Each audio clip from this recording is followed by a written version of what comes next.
and good evening to the viewers. Yes, the memo from the Secretary to Government is only restating what every public servant should know already. So I wear two caps. I have worked as a chief executive, and then I have worked as a minister. And also, during my time as a chief executive, I reported to the Office of the Secretary to Government. Interestingly, I did my youth service in the Office of the Secretary to Government when Gidado Idris was Secretary to Government. What I see in this government is a total disregard for the Office of the Secretary to Government. The Secretary to the Government is the coordinator of the presidency. He is the person that ensures that the president is interacting with his appointees in a harmonious manner.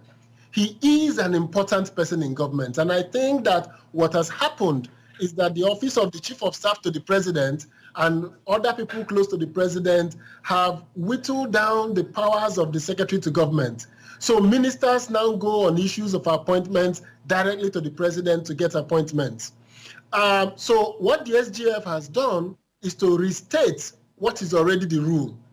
Particularly, this is a failure of Nigerians' public service. The permanent secretaries in the ministries are the chief advisors to the ministers. They ought to advise the ministers that this is not the process for removing a chief executive. As a chief executive, I faced 3 administrative panels within my 6 months of assuming office due to petitions arising from various people.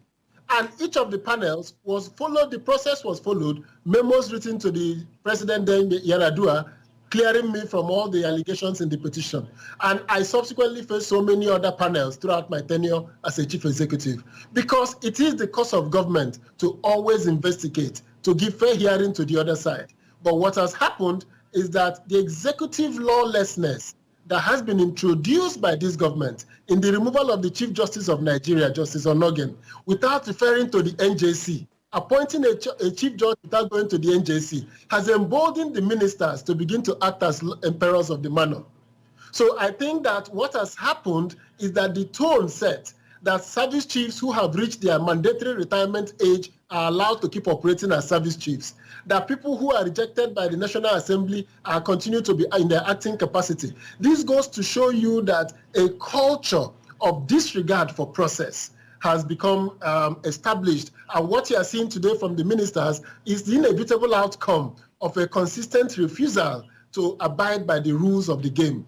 So I must restate that the SGF is properly right in the memo he has issued. So, Mr. Chidoka, as a former minister, my question again will be, where does this leave the ministers where there is an erring CEO or head of agency who is getting out of line? Has this reduced the powers and influence of a minister in cabinet? No, the beauty of a democracy, the beauty of a constitutional government, it is that you must follow the rules.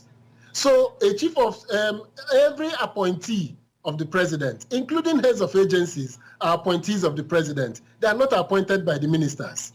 So the ministers have oversight function on them. And when they go wrong, there is a stipulated process, either to go to the board of the agency, as the case may be, or the minister acting as the board, to institute a panel. The permanent secretaries should advise the ministers. The permanent secretaries, the civil service has betrayed this government, this country, because they have refused to advise government agents that this is not the way to go. You set up a panel, it could take you 2 weeks, it could take 4 weeks, it could take you 6 months, or it could take you 2 days to review that action and report back to the appointing authority, who is the president.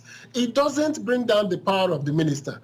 So long as the minister is not in cahoots with the chief executive, so long as you are not sharing bribes with the chief executive, you are not collecting money from them, so long as you do not bring yourself down to the level of becoming a collector, a toll gate from the chief executives, they will respect the office of the minister. So, Mr. Chidoka, So there's another issue here. From what we've seen several removals of these heads of these agencies, and we've seen some kind of discord, if you may call it, or disagreement between ministers and some heads of agency. How would you describe someone who has served at that highest level How would you describe what is happening presently under this government? It is the same thing that the PDP is calling for. We are saying that this government have not expressed the reason for its existence. This government does not respect rules. This government have shown consistent disdain for rules. Therefore, the ministers are acting in line. The chief executives are acting in the same line. What we see today is that some chief executives feel that they are bigger than even their ministers because of how they were appointed, who appointed them, and the access they have in the villa. So they go against the ministers. But if the ministers have not soiled their hands with those chief executives, they can follow the process. They can call the chief executives to order by following that process. I remember the many cases that I've been privy to throughout my days in service. I've never had to go against my supervising authority. But many people who did, they have the process. They set up the administrative panel. They send the civil servants to review. And once you are found guilty to have done that, they recommend your sack. On no occasion have I seen any President Passenger or Goodluck refusing the recommendation of a minister against the chief executive. So if you see this, perhaps in 30 seconds, if we may anchor, Mr. Chidoka, if this kind of situation is happening where some people have described it as some kind of disunity in the government, what do you think that the president could do, especially when the SGS have weighed in on this matter and there is a new chief of staff in saddle? Well, it is still the call that it is dangerous for Nigeria. The country is about facing one of its worst recessions. The Minister of Finance has acknowledged that. We have a massive drop in revenue. We have the potential of a disease spreading across the country and killing people.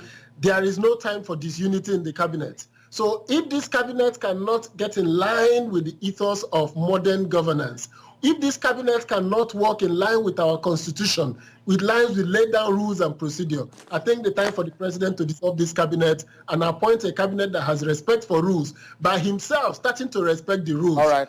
What Justice Onogen should stop and then start with the rules to ensure that we have a constitutional government in Nigeria. Mr. Osita Chidoka, a former Minister of Aviation and an advisor to the National Chairman of the PDP. Thank you so much indeed for your time tonight.